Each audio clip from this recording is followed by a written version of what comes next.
শাড়িটা খুলে লাল টুকটুকে ব্লাউজ আর ছায়া রঙের শাড়ি পরে শুয়েছিলাম। ঘরটা নিস্তব্ধ, শুধু হালকা বাতাসে পর্দা দুলছিল। ঠিক একটু পরেই দরজায় টোকা পড়ল। ঢুকে পড়ল একটা ছেলেই, চেহারায় অদ্ভুত আত্মবিশ্বাস, চোখে বেপরোয়া দৃষ্টি। আমি জিজ্ঞেস করলাম, তোর বয়স কত? ছেলেটা হালকা হেসে বলল, বয়স বলার দরকার আছে নাকি?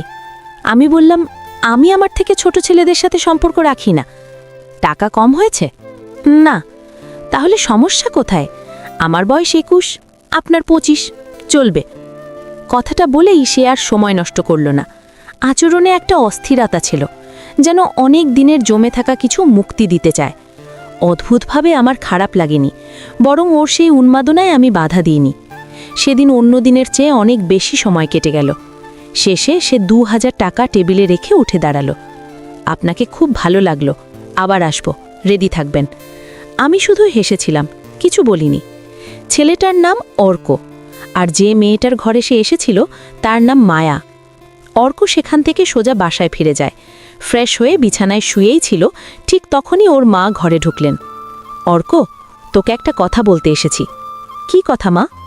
আজ তোর বিয়ে। অর্ক হঠাৎ উঠে বসে। কি বলছো এসব? আজ? হ্যাঁ, মেয়ের বাবা কাল বিদেশে চলে যাবে, তাই আজই সব সেরে ফেলতে হবে। এত তাড়াহুড়ো কেন? আমি তো কিছুই জানি না। পরে সব বুঝিয়ে বলবো, এখন রেডি হও।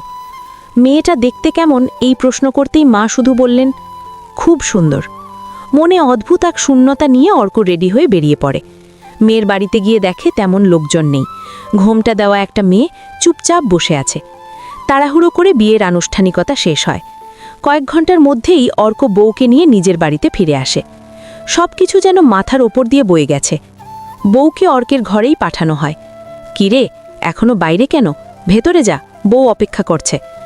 অর্ক ধীরে দরজা খুলে ঢোকে। মেয়েটা উঠে এসে পায়ে হাত দিয়ে সালাম করে। অর্ক একটু অবাক হলেও খুশি হয়। এরপর ঘোমটা তুলতেই মুহূর্তে মাথার ভেতর বাজ পড়ে যায়। তুমি এখানে? অর্কের চোখ ছানা বড়া। তুমি তো সে দৌড়ে দরজার দিকে যায়। মা, বাবা! দুজনেই ছুটে আসে। কি হয়েছে? মা, এই মেয়েকে আমি চিনি। কি বলছিস? এই মেয়ে খারাপ জায়গায় কাজ করে? ঘরের ভেতর হঠাৎ নিস্তব্ধতা। মেয়েটি শান্ত গলায় বলল, মা, আপনার ছেলে মিথ্যে বলছে। নাটক বন্ধ কর! অর্ক চেঁচিয়ে ওঠে। আমি ফোন করেছি বাবাকে, উনি আসলেই সব পরিষ্কার হবে। ফোনের দরকার নেই, অর্কের মা কঠিন গলায় বললেন। আমার ছেলে মজা করছে। মা, আমি মজা করছি না। কথা বাড়তেই অর্কের মা রাগে দরজা বন্ধ করে দিলেন।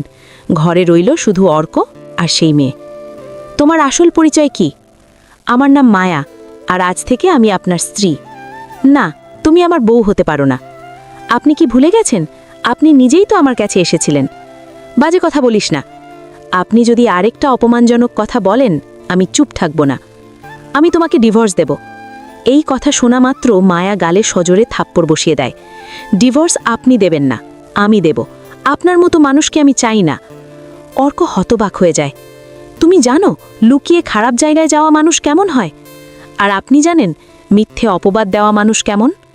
কথা থামিয়ে অর্ক বিছানায় শুয়ে পড়ে। মায়া কিছুক্ষণ দাঁড়িয়ে থেকে সোফায় গিয়ে শুয়ে পড়ে। অর্কের কত স্বপ্ন ছিল এই রাত নিয়ে, সব ভেঙে চুরমার। একটা কথা বলি? মায়া জিজ্ঞেস করে। কি? আপনি কি সত্যি বিশ্বাস করেন আমি খারাপ? হ্যাঁ। আর কোনো কথা না বলে অর্ক ঘুমিয়ে পড়ে। পরের সকাল মায়া উঠে গোসল করে চা বানিয়ে আনে। অর্ক তখনও ঘুমাচ্ছে। দুষ্টুমি করে চুলের ভেজা প্রান্ত ওর মুখে ছুঁয়ে দেয়। অর্ক চোখ খুলে ধমক দেয়, আমার কাছে আসবি না। আমি তো আপনার বউ। চুপ। ঠিক আছে, চা রাখলাম। ঠিক তখনই বাইরে থেকে ডাক আসে, অর্ক, মায়া, খেতে আসো। দুজন বাইরে আসে। হঠাৎ একজন বলে ওঠে, এই তো সেই মেয়ে। অর্ক মাথা নিচু করে ঘরে ফিরে যায়, কারণ কথাটা বলেছে ওর বন্ধু রুদ্র। মায়ার দিকে একবার তাকিয়ে রুদ্র হেসে চলে যায়। ঘরে ঢুকে অর্কের মা মায়াকে ডাকেন। তুমি কি সত্যিই খারাপ কাজে জড়িত? না মা, শপথ করে বলছি। তাহলে কেন ওরা এমন বলছে? মায়া চুপ করে থাকে, চোখে জল। আমি সত্যিটা বের করব, মা বলেন। এইদিকে অর্ক ঘরে বসে শুধু একটাই কথা ভাবছে, যে মেয়েটার কাছে সে এক রাতে গিয়েছিল সেই কি সত্যিটার বউ? অর্ক অনেকক্ষণ চুপ করে বসেছিল, মাথার ভেতরে একটার পর একটা প্রশ্ন ঘুরপাক খাচ্ছে। চোখ বন্ধ করলেই সেই রাতটা ভেসে উঠছে, যে রাতে এসে এক অচেনা ঘরে গিয়েছিল। আর এখন সেই একই মেয়েই তার স্ত্রী। এই সত্যিটা মেনে নিতে পারছে না অর্ক। মায়া ধীরে ধীরে ঘরের ভেতর ঢুকল। অর্ক তাকালো না, জানালার বাইরে তাকিয়ে শুধু বলল, তুমি এখানেই থাকবে কেন? কারণ এটা আমার শ্বশুর বাড়ি, মায়া শান্ত গলায় বলল। নাটক করো না, অর্ক বিরক্ত হয়ে ওঠে। আমি জানি তুমি কে।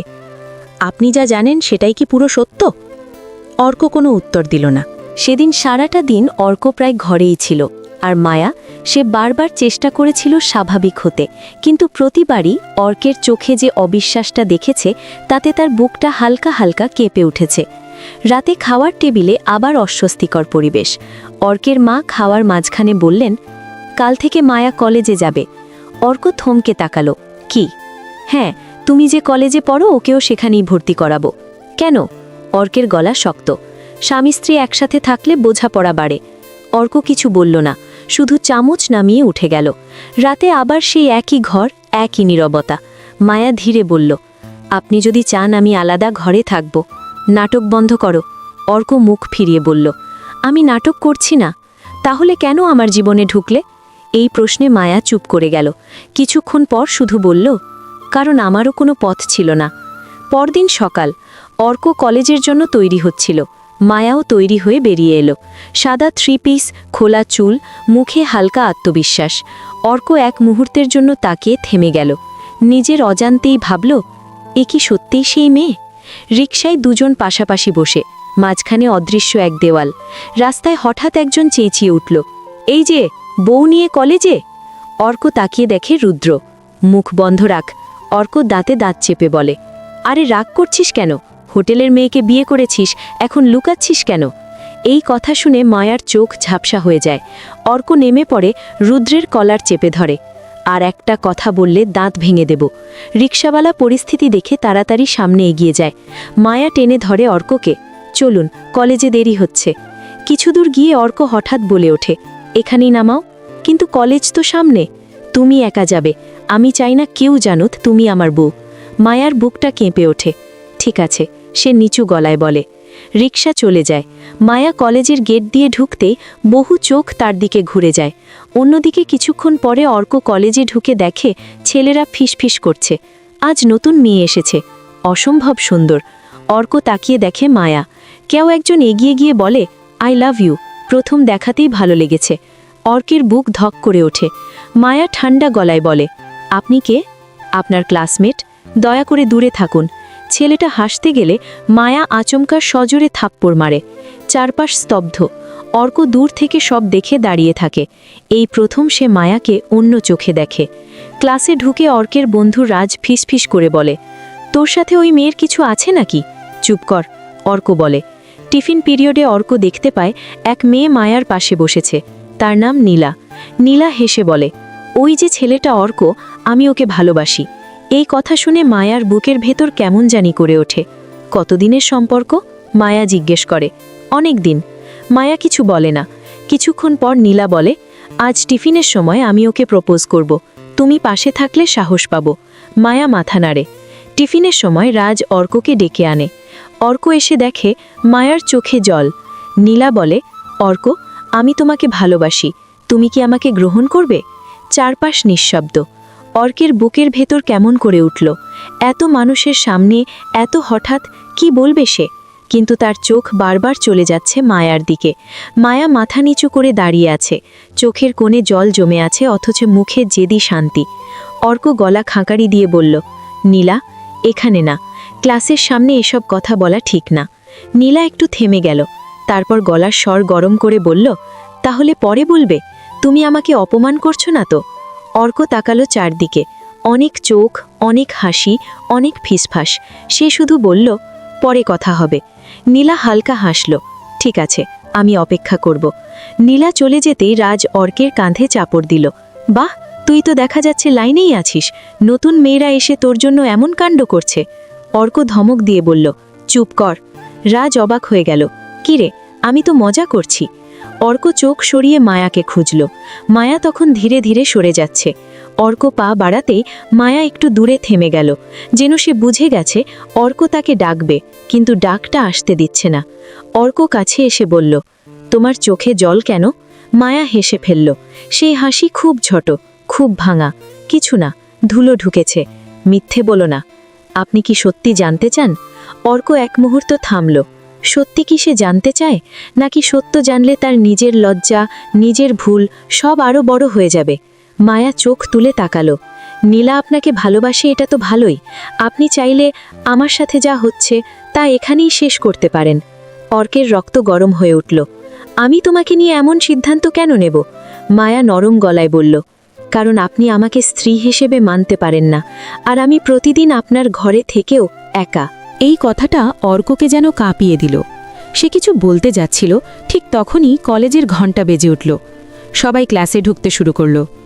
ক্লাসে বসেও অর্কের মাথা কাজ করছিল না। বোর্ডে কি লেখা হচ্ছে, শিক্ষক কি বলছেন, কিছুই সে বুঝতে পারছে না। বারবার তার মনে হচ্ছে কেউ তাকে ফাঁদে ফেলেছে, কিন্তু কে আর কেন? ছুটির ঘণ্টা পড়ার পর অর্ক তাড়াতাড়ি বেরিয়ে গেল। সে ঠিক করল আজই সব খুঁজে বের করবে। কলেজ গেটের বাইরে এসে সে দেখল রুদ্র দাঁড়িয়ে আছে, মুখে বাঁকা হাসি। কি রে জামাই, আজ কলেজ কেমন গেল? রুদ্র ব্যঙ্গ করে বলল। তুই এখানে কেন? অর্ক দাঁতে দাঁত চেপে বলল, তোর খবর নিতে এসেছি। শোন, তোর বউকে কিন্তু আজও সবাই দেখেছে। বলেছি তো আমি ভাইরাল করে দেব। অর্ক এক ঝটকায় রুদ্রের দিকে এগোলো। তোর সমস্যা কি? রুদ্র কাঁধ ঝাঁকিয়ে বলল, সমস্যা আমার না, সমস্যা তোর। তুই নিজের মান সম্মান বাঁচাতে মিথ্যে সত্যি মিলিয়ে খেলছিস। একদিন সব বের হয়ে যাবে। অর্ক তীক্ষ্ণ চোখে তাকালো। তুই কি জানিস কিছু? রুদ্র একটু থামল, তারপর ঠোঁট বাঁকিয়ে বলল, জানি তো, কিন্তু বলবো কেন? তুই তো আমাকে সেদিন বাড়ি থেকে বের করে দিলি। তোর মা আমাকে থাপ্পড় দিল, তার বদলা আমি ছাড়ব? অর্ক বুঝে গেল রুদ্র এখন কেবল আগুনে ঘি ঢালতে এসেছে। সে আর কথা না বাড়িয়ে মায়ার দিকে তাকালো। মায়া ইতিমধ্যে রিকশায় উঠছে। অর্ক দ্রুত এগিয়ে গেল। দাঁড়াও। মায়া থামল। কি? আজ বাড়ি ফিরতে একটু দেরি হবে, তুমি একা চলে যাও। মায়া চোখ ছোট করে দেখল। আপনি কোথায় যাবেন? অর্ক ঠান্ডা গলায় বলল, সত্য বের করতে। মায়া এক মুহূর্ত তাকিয়ে থেকে শুধু বলল, সাবধানে যাবেন। মায়া চলে গেল, আর অর্ক একা দাঁড়িয়ে রইল। তারপর সিদ্ধান্ত নিয়ে রিকশা ধরল। সে যাচ্ছে সেই জায়গায় যেটা সে নিজেও ভুলে থাকতে চেয়েছিল। সেখানে গিয়ে যদি কিছু প্রমাণ পায় তাহলেই মায়াকে মুখোমুখি করবে, আর যদি না পায় তাহলে তার সন্দেহের ভিত্তি ভেঙে যাবে। রিকশা থামল একটি গলির সামনে। গলির ভেতর আলো কম, বাতাস ভারী, মানুষজনের যাতায়াত অদ্ভুত। অর্ক একবার গভীর শ্বাস নিল, তারপর ভেতরে ঢুকল। একজন দারোয়ান টাইপ লোক তাকে দেখে চিনে ফেলল। আরে ভাই, আপনি আবার আসছেন? অর্ক গম্ভীর মুখে বলল, একটা মেয়ের খোঁজে এসেছি। যে মেয়েটা সে কথাটা গিলল। যে মেয়েটা এখানে থাকে, নাম। সে থেমে গেল। নামটা জানি না, কিন্তু খুব ফর্সা, চোখ বড়, কথা কম বলে। লোকটা হাসল। এখানে তো অনেকেই এমন। অর্ক পকেট থেকে টাকা বের করল। তুমি চিন্তা করো না, ঠিক করে বলো, গত মাসে যে মেয়েটাকে নিয়ে কেউ বিয়ে করে নিয়ে গেছে, ওই মেয়েটা। লোকটা হঠাৎ থমকে গেল। ও, ওটা? হ্যাঁ। ওর নাম কি ছিল? লোকটা মাথা চুলকে বলল, নাম তো এখানে সবাই বদলে বদলে রাখে ভাই, তবে ওই মেয়েটাকে আমরা ডাকতাম রুবি নামে। অর্কের বুক ধক করে উঠল। রুবি? মায়ার নাম তো মায়া, তাহলে রুবি কোথায়? অর্ক জিজ্ঞেস করল। লোকটা মুখ ভার করল। রুবি এখানে নেই, বিয়ের পরে আর আসেনি। তার সাথে বিয়ে?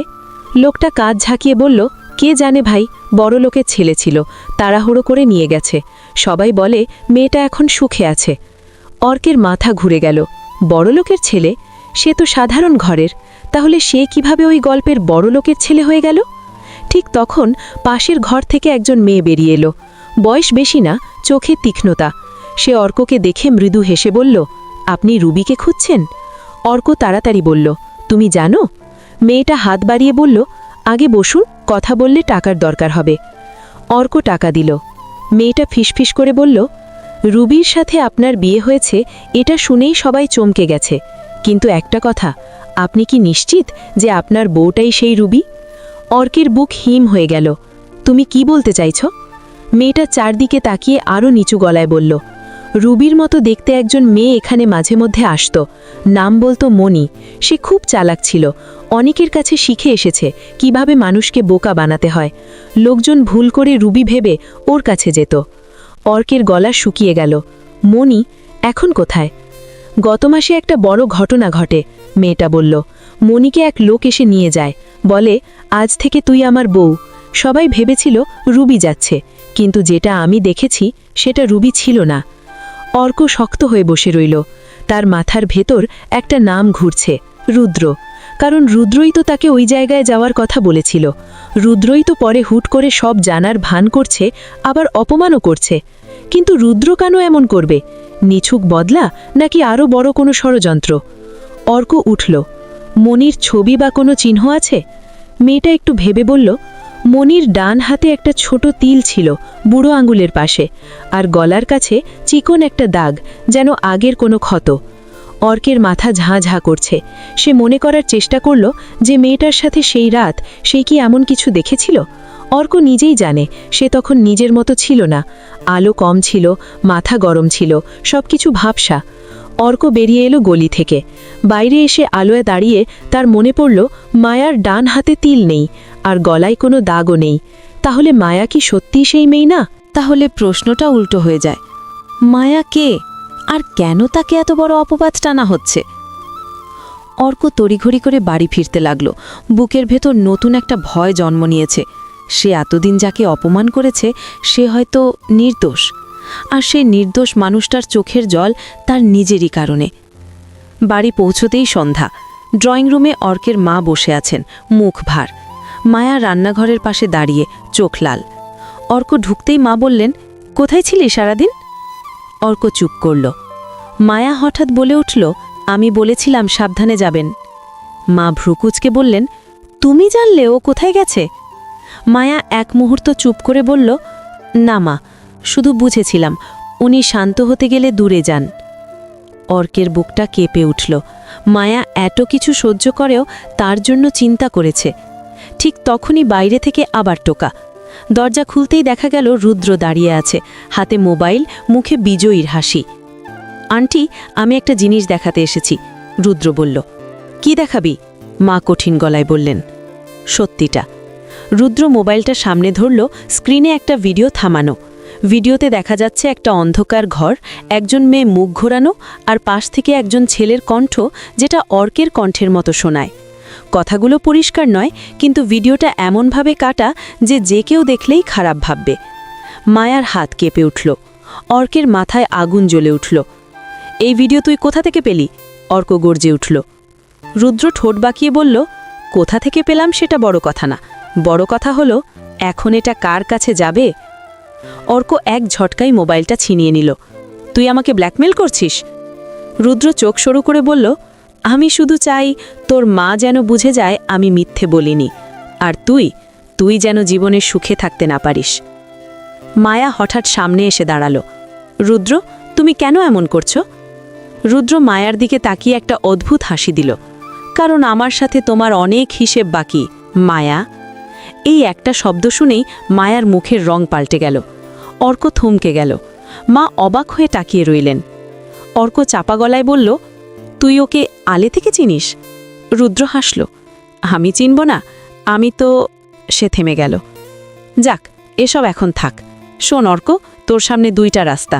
এক, মেয়েটাকে বাড়ি থেকে বের করে দে, সবাইকে বলবি ভুল হয়েছে। দুই, আমি এই ভিডিও ছড়িয়ে দেব, তারপর তোর কলেজ, তোর পরিবার, তোর মা, সব জায়গায় আগুন লাগবে। অর্ক দাঁড়িয়ে কাঁপছিল, রাগে না, ভয় না, অসহায়তায়। কারণ সে বুঝে গেছে এখানে কিছু লুকানো আছে, আর সেই লুকানো সত্যটার সাথে রুদ্র জড়িত। মায়া শান্ত গলায় বলল, ভিডিও ছড়ালে আপনারই লাভ হবে। রুদ্র চোখ শুরু করে বলল, লাভ? আমি লাভ চাই না, আমি শুধু চাই তোমরা কষ্ট পাও। অর্ক মায়ার দিকে তাকালো। মায়া তখনও দাঁড়িয়ে আছে, চোখে জল, তবু কণ্ঠস্থির। অর্ক মনে মনে সিদ্ধান্ত নিল এবার সে আর পিছিয়ে যাবে না। সে রুদ্রের দিকে এক পা এগিয়ে বলল, তুই যা চাস কর, কিন্তু আজ থেকে আমি সত্য বের করেই ছাড়ব। রুদ্র এক মুহূর্ত থমকে গেল, তারপর ঠোঁট বাঁকিয়ে বলল, বের কর, দেখি কতদূর পারিস। রুদ্র ঘুরে বেরিয়ে গেল। ঘরের ভেতর হঠাৎ নিস্তব্ধতা। মা কঠিন গলায় বললেন, অর্ক, আজই বল, এদের মধ্যে সত্যি কে? অর্ক বুক ভরে শ্বাস নিল। তার চোখ গেল মায়ার দিকে। মায়া নিচু গলায় বলল, মা, সত্যিটা যদি বলি আপনি কি বিশ্বাস করবেন? মা একবার থেমে বললেন, বল, আজই সব বল। মায়া ধীরে মাথা তুলল, তার ঠোঁট কাঁপল। তারপর সে বলল, আমার নাম মায়া না। অর্কের চোখ বড় হয়ে গেল। মায়া যেন বহুদিনের গোপন বোঝা নামাতে যাচ্ছে। সে বলল, আমি যে পরিচয় এখানে এসেছি সেটা আমার নিজের তৈরি না, আমাকে বাধ্য করা হয়েছে। অর্কের গলা শুকিয়ে গেল। কে বাধ্য করেছে? মায়ার চোখ ভিজে উঠল। যে মানুষটা এখন আমাদের সবচেয়ে বড় শত্রু হয়ে দাঁড়িয়েছে। ঘরের বাইরে হঠাৎ দূরে কারোর হাসি শোনা গেল, রুদ্রের হাসি। মায়া ফিসফিস করে বলল, রুদ্রই। মায়ার এই কথাটা শোনা মাত্র ঘরের ভেতর যেন বাতাস থেমে গেল। অর্কের মনে হলো কেউ যেন তার বুকের ভেতর শক্ত করে কিছু চেপে ধরেছে। এতক্ষণ যেসব সন্দেহ মাথার ভেতর ঘুরছিল সেগুলো হঠাৎ এক জায়গায় এসে ধাক্কা খেল। কি বলছো তুমি? অর্ক ধীরে ধীরে জিজ্ঞেস করল। আমি মিথ্যে বলছি না। মায়ার গলা কাঁপছিল, কিন্তু চোখে ছিল অদ্ভুত দৃঢ়তা। অর্কের মা চেয়ারে বসে পড়লেন। পরিষ্কার করে বলো, একদম শুরু থেকে। মায়া একবার চোখ বন্ধ করল, যেন বহুদিনের জমে থাকা কথা বলতে যাচ্ছে। সে বলল, আমার আসল নাম মায়া না, আমি অন্য একজন। আমি সাধারণ একটা পরিবারের মেয়ে ছিলাম, পড়াশোনা করতাম, স্বপ্ন দেখতাম নিজের পায়ে দাঁড়ানোর। তখনই আমার জীবনে রুদ্র আসে। অর্কের চোয়াল শক্ত হয়ে গেল। রুদ্র তখন খুব ভদ্র, খুব সাহায্যকারী সেজেছিল। ওর সাথে বন্ধুত্ব হয়, ধীরে ধীরে বিশ্বাস। একদিন বলল আমাকে একটা ভালো চাকরি দেবে, পরিবারকে সাহায্য করতে পারবো। আমি বিশ্বাস করেছিলাম। মায়ার চোখ ভিজে উঠল। কিন্তু সেই চাকরি ছিল একটা ফাঁদ। আমাকে এমন এক জায়গায় নিয়ে যাওয়া হয় যেখান থেকে ফিরে আসা সহজ ছিল না। আমি কিছুতেই মানতে চাইনি, অনেক কেঁদেছি, অনেক চেয়েছি যেন আমাকে ছেড়ে দেয়। অর্কের মা মুখে হাত চেপে ধরলেন। রুদ্র তখন আমাকে ভয় দেখায়, বলে আমার বাবাকে ফাঁসাবে, ভাইকে শেষ করে দেবে। আমি ভেঙে পড়ি। তখনই ও আমাকে একটা নতুন পরিচয় দেয়, বলে আজ থেকে তোর নাম এটা, তুই শুধু আমার কথা শুনবি। মায়া গলার স্বর শক্ত করে বলল, আমি কখনো মন থেকে ওই কাজকে মেনে নিইনি, শুধু বাঁচার চেষ্টা করেছি। অর্কের মাথার ভেতর আগুন জ্বলছে। তাহলে ওই রাতে আপনি যার কাছে গিয়েছিলেন সে আমি না। মায়া স্পষ্ট করে বলল, আমাকে শুধু ওই জায়গায় বসিয়ে রাখা হতো, আসল কাজ করত অন্য মেয়েরা, আর রুদ্রই সব ম্যানেজ করত। অর্ক চোখ বন্ধ করল। তার বুকের ভেতর অপরাধবোধ ধীরে ধীরে জমে উঠছে। বিয়েটা? অর্কের মা কাঁপা গলায় জিজ্ঞেস করলেন। বিয়েটা ওরই পরিকল্পনা, মায়া বলল। ও জানতো আপনি ছেলের জন্য পাত্রী খুঁজছেন। আমার ছবি দেখিয়ে ও আপনাকে রাজি করায়। আমি তখন বাধ্য, যদি না আসতাম ও আমাকে শেষ করে দিত। ঘরের ভেতর নীরবতা। অর্ক হঠাৎ উঠে দাঁড়ালো। এই লোকটাকে আমি ছাড়ব না। সাবধানে, মায়া বলল। ও খুব চালাক, প্রমাণ ছাড়া কিছু করলে উল্টো আমাদেরই ক্ষতি হবে। অর্ক কিছুক্ষণ হাঁটাহাঁটি করল, তারপর থেমে বলল, ওর কাছে ভিডিও আছে, মানে ও সব কিছু আগে থেকেই রেকর্ড করত। হ্যাঁ, মায়া মাথা নাড়ল। অনেক মেয়ের জীবন ও এভাবেই নষ্ট করেছে। অর্কের মা চোখ মুছলেন। আমরা পুলিশে যাব। মায়া ধীরে মাথা নাড়ল। এখন না, ওর হাতে এমন কিছু আছে যা বাইরে গেলে আমার পরিবারের ক্ষতি হবে। অর্ক দাঁতে দাঁত চেপে বলল, তাহলে আমরা কি করব? ওর নিজের ফাঁদেই ওকে ফেলতে হবে, মায়া বলল।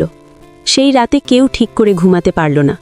অর্ক বারবার ভাবছে, যে মেয়েটাকে সে অপমান করেছে সে আসলে কতটা ভেঙে পড়া একজন মানুষ, আর যে বন্ধুকে সে বিশ্বাস করেছিল সেই সবচেয়ে বড় শত্রু।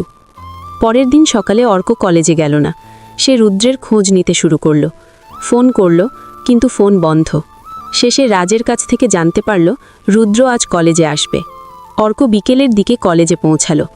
দূর থেকে দেখল রুদ্র বন্ধুদের সাথে হাসছে, যেন কিছুই হয়নি। অর্ক সোজা এগিয়ে গেল। একা কথা বলতে হবে। রুদ্র থ্রু তুলল। এখন এখানে? হ্যাঁ। রুদ্র হাসল। বেশ, চল। কলেজের পেছনের নিরিবিলি জায়গায় দুজন দাঁড়ালো। ভিডিও ডিলিট কর, অর্ক সরাসরি বলল। রুদ্র ঠোঁট বাঁকিয়ে হাসল। ডিলিট? আমি কি পাগল? তুই কি চাস? আমি চাই। রুদ্র একটু থেমে বলল, তুই মেয়েটাকে ছেড়ে দে, সবার সামনে বলবি ভুল বিয়ে হয়েছে। অর্ক এগিয়ে এসে বলল, তুই জানিস ও নির্দোষ। জানি, রুদ্র ঠান্ডা গলায় বলল, তাতেই তো মজা। অর্কের হাত কাঁপছিল। তোর এত শত্রুতা কেন? রুদ্রের চোখ হঠাৎ অন্ধকার হয়ে গেল। কারণ ও আমাকে ছেড়ে পালাতে চেয়েছিল। কারণ আমি যাকে নিজের সম্পত্তি ভেবেছিলাম সে মাথা তুলে দাঁড়ানোর সাহস দেখিয়েছিল। অর্ক বুঝে গেল এই মানুষটা শুধু খারাপ না, বিপজ্জনক।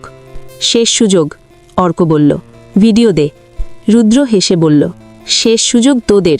হঠাৎ পেছন থেকে কেউ একটা বলল, দুজনেই এত গোপনে কি আলোচনা করছো? দুজন ঘুরে তাকালো। নীলা দাঁড়িয়ে। নীলা? অর্ক অবাক। নীলা রুদ্রের দিকে তাকিয়ে বলল, তুমি বলেছিলে অর্ক খারাপ, কিন্তু আজ তোমাকে দেখে আমারই খারাপ লাগছে। রুদ্র একটু অস্বস্তিতে পড়ল। নীলা অর্কের দিকে তাকালো। কাল রাতে তুমি খুব অস্থির ছিলে, আমি বুঝতে পারছিলাম কিছু একটা ঠিক নেই। দ্রুত বলল, এসব নাটক শোনো না। নীলা হঠাৎ কঠিন গলায় বলল, চুপ করো, আমি সব শুনেছি। রুদ্র এক পা পিছিয়ে গেল। কি শুনেছ? ভিডিও, ব্ল্যাকমেল, সব। নীলা বলল, আর আমি জানি তুমি শুধু অর্ককে না, আরও অনেককে এভাবে ফাঁসিয়েছ। অর্ক অবাক হয়ে তাকালো। তুমি কিভাবে জানলে? নীলা গভীর শ্বাস নিল। কারণ আমার কাজিনও এই চক্রের শিকার হয়েছিল। তখনই আমি খোঁজ শুরু করি, আর তোমার নাম আসার পর সব পরিষ্কার হয়ে যায়। রুদ্রের মুখের হাসি উধাও হয়ে গেল। তুই বেশি কথা বলছিস। রুদ্র রেগে উঠল। নীলা নির্ভয়ে বলল, আমি পুলিশে যাব। রুদ্র হেসে উঠল। যাও, দেখি কে বাঁচে। নীলা শান্ত গলায় বলল, এবার আর একা না। অর্ক বুঝে গেল এই প্রথম তাদের পাশে কেউ দাঁড়িয়েছে। রুদ্র চলে গেল, কিন্তু তার চোখে হুমকি স্পষ্ট। সন্ধ্যায় অর্ক বাড়ি ফিরে সব বলল। মায়া চুপ করে শুনল। নীলা আমাদের সাথে আছে, অর্ক বলল। মায়ার চোখে প্রথমবার একটু আশা দেখা গেল। তাহলে হয়তো এবার সত্যটা বের হবে, মায়া বলল। কিন্তু অর্ক জানে যুদ্ধটা এখনই শুরু হয়েছে, কারণ রুদ্র সহজে হার মানবে না। রাতে অর্ক বারান্দায় দাঁড়িয়ে আকাশের দিকে তাকালো। তার পাশে এসে মায়া দাঁড়ালো। আপনি এখনও আমাকে বিশ্বাস করেন? অর্ক অনেকক্ষণ পর বলল, আমি বিশ্বাস করতে শিখছি। মায়ার চোখে জল জমে উঠল। কিন্তু এই জল এবার দুর্বলতার না, প্রতিরোধের। দূরে কোথাও হঠাৎ মোবাইলের নোটিফিকেশন শব্দ। অর্ক ফোন দেখল। একটা অচেনা নম্বর থেকে মেসেজ। খেলা শুরু হলো, প্রস্তুত থাকো। মোবাইলের স্ক্রিনে এই কথাগুলো পড়ে অর্ক কয়েক সেকেন্ড নিশ্চুপ হয়ে দাঁড়িয়ে রইল। ঠান্ডা হাওয়া বারান্দায় বইছে, কিন্তু তার কপালে বিন্দু বিন্দু ঘাম। পাশে দাঁড়ানো মায়া বুঝতে পারল কিছু একটা হয়েছে। কি হয়েছে? মায়ার নিচু গলায় জিজ্ঞেস করল। অর্ক ফোনটা বাড়িয়ে দিল। মায়া পড়ে চোখ নামিয়ে নিল। ও ভয় দেখাচ্ছে, মায়া বলল। এটা ওর পুরনো অভ্যাস। অর্ক দাঁতে দাঁত চেপে বলল, এবার আর ভয় পাব না। সেই রাতে তিনজন, অর্ক, মায়া আর অর্কের মা, একসাথে বসে সব ঠিক করল। ঠিক হলো আপাতত কাউকে কিছু জানানো হবে না, আগে প্রমাণ জোগাড় করতে হবে। নীলাকেও সব জানানো হলো ফোনে। নীলা স্পষ্ট বলল, রুদ্র খুব সাবধানী, ও নিজের হাতে কিছু রাখে না, আমাদের ওর ভুলের জন্য অপেক্ষা করতে হবে। পরদিন কলেজে অর্ক আর মায়া দুজনেই গেল। অর্ক খেয়াল করল চারপাশের চোখ বদলে গেছে। কেউ ফিসফিস করছে, কেউ কৌতূহলী দৃষ্টিতে তাকাচ্ছে। মায়া মাথা উঁচু করে হাঁটছিল, কিন্তু তার হাত দুটো হালকা কাঁপছিল।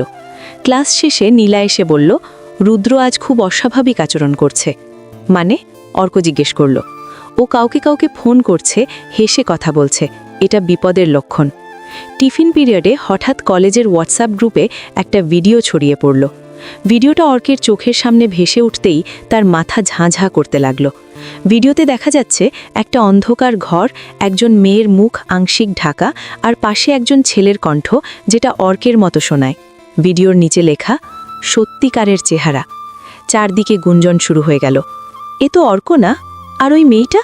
এই মেয়েই তো নতুন এসেছে। মায়ের বুকটা ধক করে উঠল। সে এক পা পিছিয়ে গেল। অর্ক সাথে সাথে তার সামনে দাঁড়ালো। কেউ কিছু বলবে না, অর্ক শক্ত গলায় বলল। নীলা দ্রুত এগিয়ে এসে বলল, এটা এডিট করা, দেখো কাট আছে। কিন্তু গুজব থামানো এত সহজ নয়। কলেজ কর্তৃপক্ষ অর্ককে ডেকে পাঠালো। প্রিন্সিপাল কঠিন মুখে বললেন, এই ভিডিও নিয়ে অভিযোগ এসেছে। স্যার, এটা মিথ্যে, অর্ক বলল। আমাকে ফাঁসানো হচ্ছে। প্রমাণ? অর্ক চুপ করে গেল। এই মুহূর্তে তার কাছে কিছু নেই। বিকেলে বাড়ি ফিরে মায়া ভেঙে পড়ল। আমি জানতাম আমার জন্যই আবার আপনার জীবন নষ্ট হচ্ছে। অর্ক প্রথমবার তার সামনে বসে বলল, না, এবার থামব না। নীলা সন্ধ্যায় এসে হাজির হলো। আমি কিছু পেয়েছি। কি? অর্ক আর মায়া একসাথে বলল, ভিডিওটা যে ফোন থেকে প্রথম ছড়িয়েছে সেটা রুদ্রের না, কিন্তু যে নম্বরে পাঠানো হয়েছে সেটা ওর খুব কাছের একজনের। কে? অর্ক জিজ্ঞেস করল। নীলা একটু থেমে বলল, কলেজেরই একজন সিনিয়র, রুদ্র ওকে দিয়ে কাজ করায়। মায়া ফিসফিস করে বলল, তাহলে আমরা ওকেই ধরতে পারি। পরদিন সকালে অর্ক ইচ্ছে করেই একা কলেজে গেল। মায়া বাড়িতে থাকল। নীলা দূর থেকে নজর রাখছিল। অর্ক খেয়াল করল, গুজব ছড়ানো সেই সিনিয়রের কাছে গিয়ে বলল, কথা আছে। ছেলেটা একটু ঘাবড়ে গেল। কি কথা? ভিডিওটা নিয়ে। ছেলেটা প্রথমে অস্বীকার করল, কিন্তু অর্ক ঠান্ডা গলায় বলল, আমি জানি রুদ্র তোকে ব্যবহার করছে, আর জানিস কি, সব বেরোলে প্রথমে তোকেই ধরা হবে। ছেলেটার মুখ ফ্যাকাশে হয়ে গেল। আমি কিছু জানি না, সে কাঁপা গলায় বলল। ঠিক তখনই নীলা সামনে এসে দাঁড়ালো। আমরা শুধু সত্যটা চাই, নইলে পুলিশে যাব। ছেলেটা ভেঙে পড়ল। ঠিক আছে, আমি বলছি। সে জানালো, রুদ্র তাকে কিছু টাকা আর ভয়ের গল্প দেখিয়ে ভিডিও ছড়াতে বাধ্য করেছে। ভিডিওটা আগেই বানানো ছিল, অনেক পুরনো, শুধু এখন ব্যবহার করা হয়েছে। রুদ্র এখন কোথায়? অর্ক জিজ্ঞেস করল। ছেলেটা বলল, আজ সন্ধ্যায় ও শহরের বাইরে যাবে, নতুন ডিল আছে। নীলা চোখে চোখ রেখে বলল, এটাই সুযোগ। রাতে অর্ক আর নীলা পুলিশে যাওয়ার কথা ভাবল, কিন্তু মায়া চুপ করে বসেছিল। কি হলো? অর্ক জিজ্ঞেস করল। মায়া ধীরে বলল, রুদ্র যদি ধরা পড়ে, ও আমার পরিবারকে ছেড়ে দেবে তো? এই প্রশ্নে অর্ক চুপ করে গেল। তারপর দৃঢ় গলায় বলল, আমি কথা দিচ্ছি, তোমার পরিবারের কিচ্ছু হবে না। মায়া অর্কের দিকে তাকালো। প্রথমবার তার চোখে সম্পূর্ণ বিশ্বাস। পরিকল্পনা করা হলো, রুদ্রকে হাতে নাতে ধরতে হবে। সন্ধ্যায় নীলা খবর দিল, রুদ্র শহরের পুরনো গুদামে যাবে। অর্ক আর নীলা সেখানে পৌঁছল, দূর থেকে নজর রাখতে। অর্কের বুক ধুকপুক করছে। হঠাৎ দেখে রুদ্র সেখানে কারো সাথে কথা বলছে, হাতে মোবাইল, মুখে সেই পরিচিত ঠান্ডা হাসি। নীলা ফিসফিস করে বলল, রেকর্ড চালিয়ে রেখো। রুদ্র বলতে শুরু করল, ভিডিওটা ছড়িয়ে দাও, মেয়েটা ভেঙে পড়লেই কাজ শেষ। এই কথাগুলো স্পষ্ট ধরা পড়ল। অর্কের হাত কাঁপছিল, কিন্তু সে নিজেকে সামলালো। ঠিক তখনই হঠাৎ পিছন থেকে শব্দ, তোরা এখানে কি করছিস? রুদ্র ঘুরে তাকালো, চোখে আগুন। অর্ক? এক মুহূর্তে পরিস্থিতি বদলে গেল। মোবাইল নামাও, রুদ্র চেঁচিয়ে উঠল। নীলা এক পা পিছিয়ে গেল। রুদ্র এগিয়ে এসে বলল, তোরা খুব চালাক হতে গেছিস। অর্ক শক্ত গলায় বলল, এবার তোর খেলা শেষ। রুদ্র হেসে উঠল, শেষ? খেলা তো এখন জমবে। অর্ক বুঝে গেল মায়ার পরিবার। থাম! অর্ক চেঁচিয়ে উঠল।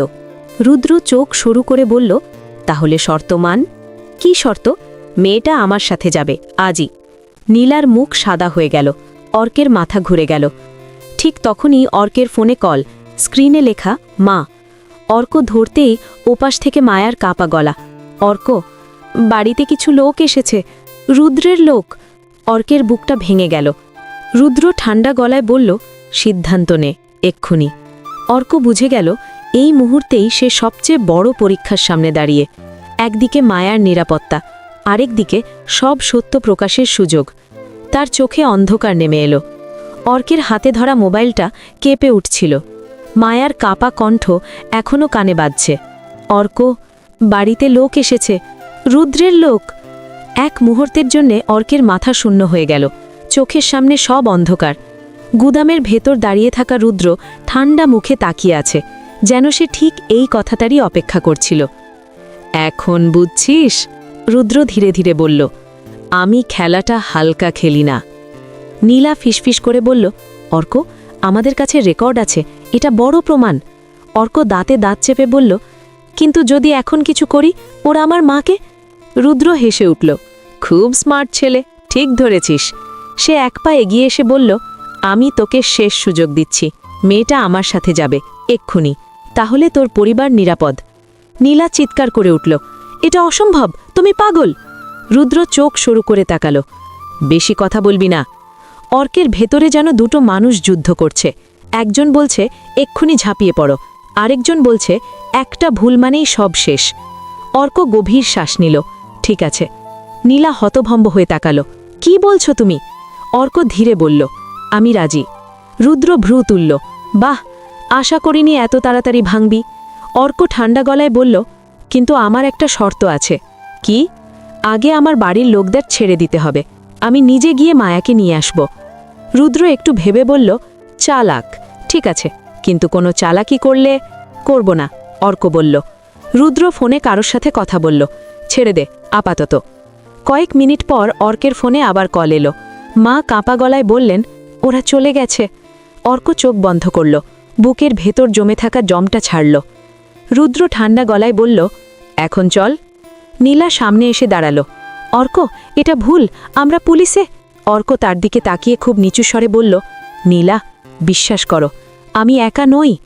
নীলা বুঝতে পারল না সে কি বোঝাতে চাইছে, কিন্তু অর্কের চোখে সে ভয় নয়, একটা অদ্ভুত দৃঢ়তা দেখল। রুদ্র অর্ককে নিয়ে বেরিয়ে গেল। গাড়িতে উঠেই রুদ্র বলল, জানিস তোর সবচেয়ে বড় ভুল কি? কি? তুই ভাবছিস তুই নায়ক, কিন্তু এই খেলায় নায়ক বলে কিছু নেই। অর্ক জানালার বাইরে তাকিয়ে রইল, তার মাথার ভেতর অন্য কিছু চলছে। এদিকে বাড়িতে মায়া অস্থির হয়ে হাঁটছে। মা তাকে শান্ত করার চেষ্টা করছেন। বিশ্বাস রাখো, মা বললেন, অর্ক ঠিক কিছু করবে। মায়ার চোখে জল। আমি জানি, কিন্তু সব যদি আমার জন্য শেষ হয়ে যায়? মা শক্ত করে মায়ার হাত ধরলেন। তুই একা না। ঠিক তখনই দরজায় নক। মায়া ভয়ে কেঁপে উঠল। দরজা খুলতেই দেখা গেল নীলা। তুমি এখানে? মায়া অবাক। নীলা দ্রুত বলল, আমাদের সময় কম, অর্ক ইচ্ছা করেই নিজেকে ওর হাতে তুলে দিয়েছে। কি? মায়া প্রায় চিৎকার করে উঠল। বিশ্বাস করো, নীলা বলল, ওর কাছে প্রমাণ আছে, কিন্তু ও চাইছে রুদ্রকে পুরোপুরি ভাসাতে। মায়া বসে পড়ল। কিন্তু ও বিপদে পড়বে। না, যদি আমরা ঠিক মতো কাজ করি, নীলা বলল। আমি পুলিশে কথা বলেছি, সব বলিনি, কিন্তু সাহায্য প্রস্তুত। মায়ার চোখে আগুন জ্বলে উঠল। তাহলে আমি চুপ করে থাকব না। অন্যদিকে গাড়ি থামল শহরের বাইরে একটা নির্জন বাড়ির সামনে। রুদ্র বলল, নেমে আয়। ভেতরে ঢুকতেই অর্ক বুঝে গেল এখানেই রুদ্র তার সব কাজ চালায়। দেওয়ালে মনিটর, ডেস্কে ফোন, ক্যামেরা। মেয়েটা কোথায়? অর্ক জিজ্ঞেস করল। রুদ্র হেসে বলল, তাড়াহুড়ো করছিস কেন? আগে তোর ভিডিওটা ডিলিট করি। অর্ক চুপ করে রইল। রুদ্র কম্পিউটারে বসে কিছু খুলল। দেখ কত সুন্দর এডিট করেছি। ঠিক তখনই অর্ক ধীরে হাত পকেটে নিল। ফোনের রেকর্ড এখনো চলছে। জানিস, তুই কখনো ভাবিনি তুই এত দূর যাবি। তুই তো আমাকে বাধ্য করেছিস, অর্ক শান্ত গলায় বলল। হ্যাঁ, অনেককে বাধ্য করেছি। এই কথাটা স্পষ্ট রেকর্ড হলো। হঠাৎ বাইরে সাইরেনের শব্দ। রুদ্র থমকে গেল। কি হলো? 1 সেকেন্ডের মধ্যেই দরজা ভেঙে ঢুকল পুলিশ। কেউ লড়বে না। রুদ্র ঘুরে তাকালো অর্কের দিকে। তুই? অর্ক চোখে চোখ রেখে বলল, হ্যাঁ। রুদ্র ছুটে পালাতে চাইলে পুলিশ ধরে ফেলল। তুমি গ্রেপ্তার। রুদ্র চিৎকার করে উঠল, তুই শেষ, তোরা সবাই শেষ। অর্ক শুধু তাকিয়ে রইল, বুকের ভেতর কাঁপুনি, কিন্তু চোখে শান্তি। একই সময় বাড়িতে পুলিশ এসে সব নিয়ন্ত্রণে নিল। মায়া খবর পেয়ে বসে পড়ল, কান্না আর হাসি একসাথে। কয়েক ঘন্টা পরে অর্ক বাড়ি ফিরল। মায়া দৌড়ে এসে তার সামনে দাঁড়ালো। তুমি ঠিক আছো? অর্ক মাথা নাড়ল। হ্যাঁ, এখন। মায়া হঠাৎ তার সামনে দাঁড়িয়ে হাত জোর করল। আমি জানি না কিভাবে তোমাকে ধন্যবাদ দেব। অর্ক ধীরে বলল, ধন্যবাদ লাগবে না, শুধু আর একবার আমার দিকে এমনভাবে তাকিও না যেন আমি তোমার শত্রু। মায়ার চোখ ভিজে উঠল। আমি কখনো ভাবিনি আপনি আমার পাশে দাঁড়াবেন। আমি নিজেও ভাবিনি, অর্ক বলল, কিন্তু হয়তো এটাই সত্য। সব শেষ হয়ে গেছে এমনটাই মনে হচ্ছিল। কিন্তু রাতের গভীরে নীলার ফোন এলো। অর্ক, একটা সমস্যা আছে। কি? রুদ্র পুরোপুরি চুপ নেই, ও পুলিশে কিছু নাম বলেছে, আর সেই নামগুলোর মধ্যে একটা খুব কাছের। অর্ক চুপ করে গেল। কার নাম? নীলা ধীরে বলল, তোমার মায়ের। অর্কের বুকের ভেতর আবার ঝড় উঠল। যুদ্ধ কি সত্যিই শেষ হলো, নাকি এটা কেবল শুরু? নীলার কথাটা শোনার পর অর্ক বেশ কিছুক্ষণ চুপ করে দাঁড়িয়ে রইল। আমার মায়ের নাম? অর্ক ধীরে করে বলল। হ্যাঁ, নীলা কণ্ঠ নিচু করে বলল। রুদ্র বলেছে ওর পুরো নেটওয়ার্কের সবচেয়ে সেফ মানুষটা নাকি তোমার মা। অর্কের মাথার ভেতর যেন বজ্রপাত হলো। এটা অসম্ভব। আমিও তাই ভেবেছিলাম, নীলা বলল, কিন্তু পুলিশ এখন বিষয়টা সিরিয়াসলি দেখছে। অর্ক ফোন কেটে দিল, ঘরের ভেতর হাঁটতে লাগল। মায়া চুপচাপ দাঁড়িয়ে সব দেখছিল। কি হয়েছে? মায়া জিজ্ঞেস করল। অর্ক তাকালো, চোখে সন্দেহ নয়, ভয়। রুদ্র বলেছে আমার মায়ের নাম। মায়ার মুখ ফ্যাকাশে হয়ে গেল। এটা মিথ্যে। জানি, অর্ক বলল, কিন্তু প্রমাণ ছাড়া কিছুই বিশ্বাস করবে না কেউ। ঠিক তখনই দরজায় নক। পুলিশ। অর্ক সাহেব, আমাদের কিছু প্রশ্ন আছে, অফিসার বললেন। মা সামনে এগিয়ে এলেন। আমি বলছি। অর্ক থামাতে চাইল। মা। না। মা শান্ত গলায় বললেন, সত্য লুকিয়ে আর লাভ নেই। সবাই বসল। মা একবার দীর্ঘশ্বাস নিলেন। অনেক বছর আগে তিনি বলতে শুরু করলেন, তোমার বাবা মারা যাওয়ার পর আমি খুব অসহায় হয়ে পড়েছিলাম। তখন রুদ্রের বাবার সাথে পরিচয় হয়। অর্ক থমকে গেল। রুদ্রের বাবা? হ্যাঁ, মা বললেন। উনি তখন অনেক সাহায্য করেছিলেন, ব্যবসার কথা, টাকা পয়সা। আমি না বুঝেই কিছু কাগজে সই করেছিলাম। কি কাগজ? নীলা প্রশ্ন করল। মা চোখ নামালেন। কিছু অ্যাকাউন্ট খোলার কাগজ। তখন জানতাম না এগুলো পরে কি কাজে লাগবে। অর্কের বুক কেঁপে উঠল। তুমি কি জানো ওই টাকাগুলো কি কাজে গেছে? মা মাথা নাড়লেন। না, আমি সত্যি জানতাম না। পরে যোগাযোগ বন্ধ হয়ে যায়। মায়া এগিয়ে এসে বলল, রুদ্র আমাকে বলেছিল তোর শ্বশুরবাড়ি আমার হাতের মুঠোয়। অর্ক চোখ বন্ধ করল। সব মিলছে। ঠিক তখনই অফিসার বললেন, আমরা আপনাকে দোষী বলছি না, কিন্তু তদন্ত চলবে। মা মাথা নাড়লেন। আমি প্রস্তুত। পুলিশ চলে গেলে ঘরে নীরবতা। অর্ক ধীরে বলল, মা, আমি কখনো ভাবিনি। আমি জানি। মা বললেন, তোর চোখে আমি ভেঙে পড়ছি, কিন্তু মনে রাখিস আমি অপরাধী না, আমি শুধু ভুল করেছি। মায়া মায়ের হাত ধরল। আপনি একা না। সেদিন রাতে অর্ক ঘুমাতে পারল না। বারবার মনে হচ্ছে, যদি সে আগে প্রশ্ন করত, যদি সে আগে শুনত, তাহলে এতটা ক্ষতি হতো না। পরদিন কলেজে গিয়ে সে একা বসেছিল। নীলা এসে বসল। রুদ্রের বিরুদ্ধে চার্জশিট তৈরি হচ্ছে, নীলা বলল। কিন্তু ও শেষ চেষ্টা করছে। কিভাবে? ও চায় মায়াকে সামনে এনে পুরো দোষ ওনার ঘাড়ে চাপাতে। অর্ক দাঁড়িয়ে উঠল। আমি তা হতে দেব না। সাবধানে, নীলা বলল। আবেগে ভুল করো না। বিকেলে হঠাৎ মায়া ফোন করল। অর্ক, একজন এসেছিল। কে? রুদ্রের মা। অর্ক ছুটে বাড়ি ফিরল। ঘরে ঢুকেই দেখল এক মহিলা চুপচাপ বসে আছেন। তুমি অর্ক? মহিলা বললেন। হ্যাঁ, আমি ক্ষমা চাইতে এসেছি। তিনি বললেন, আমার ছেলে যা করেছে তার জন্য। অর্ক চুপ করে থাকল। রুদ্র ছোটবেলা থেকেই ভুল পথে গিয়েছিল। মহিলা চোখ মুছলেন। আমি থামাতে পারিনি। মায়া ধীরে বলল, এখন ক্ষমা চাইলে সব ঠিক হয়ে যাবে না। জানি, কিন্তু একটা কথা বলার জন্য এসেছি। কি? রুদ্র যা বলেছে সব সত্য না। তিনি বললেন, তোমার মা কখনো ওর সাথে সরাসরি জড়িত ছিল না, শুধু আমার স্বামী ওকে ব্যবহার করেছে। অর্ক থমকে গেল। আপনি প্রমাণ দিতে পারবেন? মহিলা ব্যাগ থেকে একটা ফাইল বের করলেন। এই নিন, ব্যাংক স্টেটমেন্ট, চিঠি, সব। নীলা ফোনে সব শুনছিল। এটা বড় প্রমাণ। মহিলা উঠে দাঁড়ালেন। আমি জানি আমার ছেলেকে বাঁচাতে পারবো না, কিন্তু চাই না নির্দোষ কেউ শাস্তি পাক। তিনি চলে গেলেন। ঘরের ভেতর সবাই স্তব্ধ। অর্ক ধীরে মায়ার দিকে তাকালো। তুমি দেখছ, সত্যটা ধীরে ধীরে বেরোচ্ছে। মায়া চোখ ভিজে বলল, কিন্তু এত কষ্টের পর? কষ্ট শেষ হলেই শান্তি আসে, অর্ক বলল। পরদিন কলেজে রুদ্রকে হাজির করা হলো। অর্ক, মায়া, নীলা সবাই ছিল। রুদ্র কাঠগড়ায় দাঁড়িয়ে একবার অর্কের দিকে তাকালো, চোখে ঘৃণা। তুমি কিছু বলতে চাও? বিচারক জিজ্ঞেস করলেন। রুদ্র হেসে বলল, হ্যাঁ, আমি একা না, অনেকেই আছে। প্রমাণ? বিচারক বললেন। নীলা এগিয়ে এসে ফাইল জমা দিল। এই প্রমাণ যথেষ্ট। রুদ্রের মুখ শক্ত হয়ে গেল। বিচারক বললেন, তদন্ত চলবে। আপাতত অভিযুক্তকে জেলে পাঠানো হলো। হাতকড়ি পরানো হলো রুদ্রের হাতে। রুদ্র বেরিয়ে যাওয়ার সময় অর্কের দিকে তাকিয়ে বলল, খেলা শেষ হয়নি। অর্ক শান্ত গলায় বলল, শেষ হয়ে গেছে। রুদ্র চলে গেল। আদালতের বাইরে এসে মায়া গভীর শ্বাস নিল। মনে হচ্ছে অনেক বোঝা নামল। অর্ক তার দিকে তাকালো। মায়া, আজ আমি একটা কথা বলবো। কি? আমি জানি আমাদের বিয়েটা ভুল বোঝাবুঝি দিয়ে শুরু হয়েছিল, কিন্তু তুমি যদি চাও আমরা নতুন করে শুরু করতে পারি। মায়ার চোখ বড় হয়ে গেল। সত্যি? হ্যাঁ, অর্ক বলল। এবার কোনো মিথ্যে না, কোনো ভয় না। মায়া ধীরে মাথা নাড়ল। আমি চাই, কিন্তু সময় লাগবে। সময় আমাদের আছে, অর্ক বলল। দূরে সূর্য অস্ত যাচ্ছিল। অন্ধকার নামছে, কিন্তু এবার সেই অন্ধকার ভয়ের না, পরিবর্তনের।